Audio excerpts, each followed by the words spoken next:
Hello viewers, কেমন আছেন সবাই? আশা করি সকলেই ভালো আছেন। আসলে ভালো তো আমরা সকলেই থাকতে চাই, কিন্তু মানসিক ডিপ্রেশন, মানসিক অশান্তি বা খারাপ লাগা এই সমস্ত জিনিসগুলো আমাদেরকে ভালো থাকতে দেয় না। দীর্ঘমেয়াদী খারাপ লাগা অথবা মানসিক অশান্তি আমাদের আত্মহত্যের কারণ হতে পারে।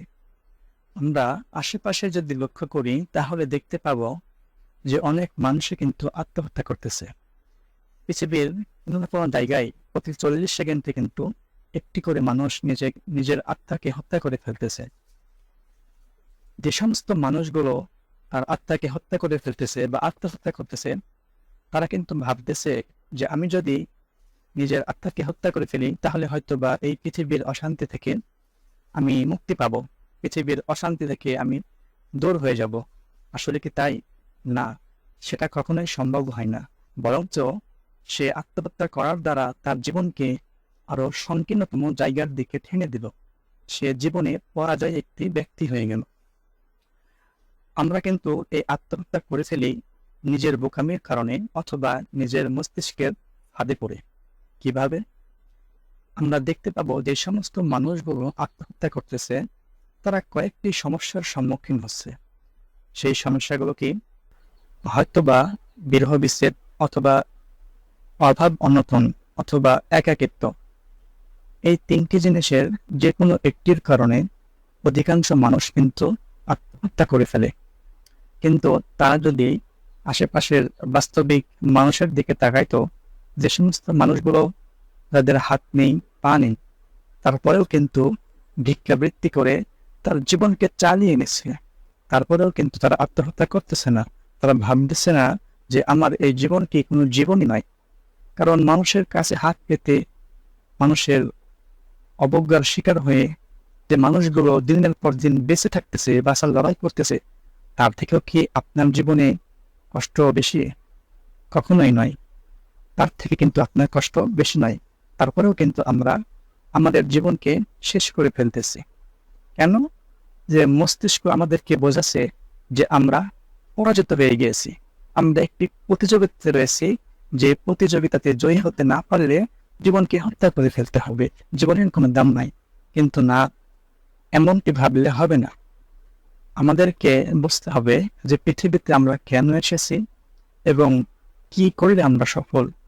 তাহলেই কিন্তু আমরা জীবনকে আসলভাবে উপলব্ধি করতে পারবো। আমি ব্যক্তিগতভাবে মনে করি যে আত্মহত্যাকে নাটক সিনেমার মধ্য দিয়ে হয়তোবা যেন আমরা প্রমোট করতেছি। কিভাবে? নাটক সিনেমাতে দেখানো হয় দুজন তরুণ তরুণী একে অপরকে ভালোবাসে, কিন্তু তরুণের মতের বিপরীতে তার মা বাবা তাকে অন্যত্র বিয়ে দিয়ে দেয়। তারপরে কি হয়? বাসর ঘরেই কিন্তু সে তরুণী বিষ খেয়ে মারা যায়। এই সমস্ত দৃশ্য নাটক সিনেমাতে অহরহ রয়েছে। তো বাস্তবেও কিন্তু যখন কোনো তরুণ তরুণী ভালোবাসার এভাবে সমাপ্তি হয়, তখন সেই তরুণীও সেই নাটক অথবা সিনেমার ন্যায় কিন্তু বিষ খেয়ে নিজের আত্মকে হত্যা করে ফেলে।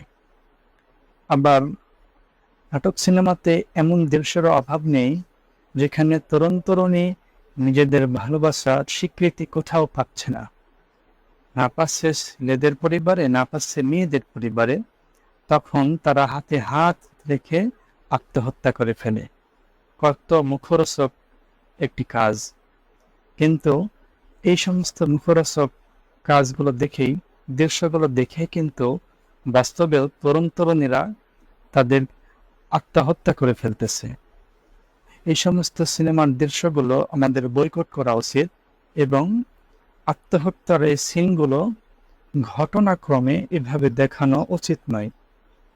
দেখালে আমাদের আবেগপ্রবণ তরুণ তরুণীরা ওই ঘটনার পরিক্রমায়, ওই ঘটনার প্রবাহ যেভাবে তারা আত্মহত্যার দিকে ধাবিত হয়, ঠিক তেমনি বাস্তবেও কিন্তু তরুণ তরুণীরা আত্মহত্যার দিকেই ধাবিত হবে। আমরা আত্মহত্যা করে ভেবে ফেলি যে আমরা আমাদের জীবনকে মুক্ত করে দিলাম।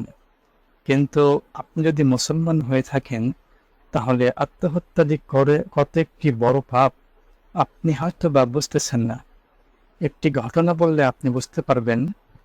সেটি হলো, একটি যুদ্ধে একটি সাহাবী অনেক কাফেরকে হত্যা করতেছে, বীরের মতো যুদ্ধ করতেছে, কিন্তু সে একসময় কাফেরদের হাতে হত্যা হয়ে যায়। তো তখন অন্যান্য সাহাবীরা রাসূলকে বলতেছে, ইয়া রাসূলাল্লাহ, ওই সাহাবী তো অনেক কাফেরকে, অনেক মুনাফিককে হত্যা করে ফেলেছে, তো তাকেও তো শহীদের কাতারে বা শহীদের কবরে তাকে শায়িত করা উচিত। তো তখন রাসূল পাক সাল্লাল্লাহু আলাইহি ওয়াসাল্লাম বলতেছে, না, সে হয়তোবা অনেক কাফের, অনেক মুনাফিককে হত্যা করেছে, তোমরা দেখেছো, কিন্তু পরবর্তী কাজ সে যে করেছে সেটি অত্যন্ত নিকৃষ্ট এবং অত্যন্ত জঘন্য কাজ। সে কি করেছে? সে যখন কাফেরকে, মুনাফিকদেরকে হত্যা করতেছিল, তখন অন্য একটি কাফের তার পেটের ভিতরে ছুরি ঢুকাই দিয়েছিল, তার এক হাতকে কেটে ফেলেছিল। তখন ওই সাহাবীটি তার যন্ত্রণা সহ্য করতে না পেরে নিজে নিজে আত্মহত্যা করে মারা গিয়েছে। সুতরাং সে অত্যন্ত গৃহীত কাজে লিপ্ত হয়েছে।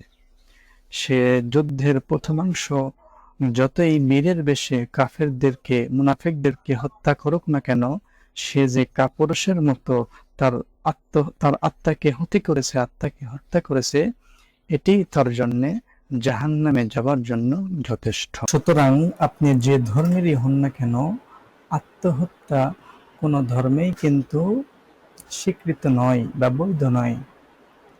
সুতরাং আমাদেরকে এই পথ থেকে ফিরে আসা উচিত। আপনারা হয়তো বা আত্মহত্যা করার আগে এই ভিডিওটি দেখে করবেন না, বা সিদ্ধান্ত নিয়ে করবেন না যে যাই ইউটিউব থেকে একটি ভিডিও দেখে আসি।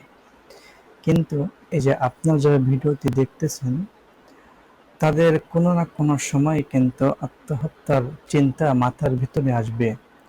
তো যখন আসবে, তখন এই ভিডিওটির কথাগুলো অবশ্যই আপনারা স্মরণ করবেন। তাহলে হয়তোবা মস্তিষ্কের ধোঁকা থেকে রক্ষা পেলেও পেতে পারেন। তো আজকে এ পর্যন্তই। আপনারা যারা এই চ্যানেলে নতুন রয়েছেন তারা অবশ্যই সাবস্ক্রাইব করবেন এবং নোটিফিকেশন বারটি অন করে দিবেন, যাতে আমার পরবর্তী ভিডিওগুলো আপনাদের কাছে সহজে চলে যেতে পারে।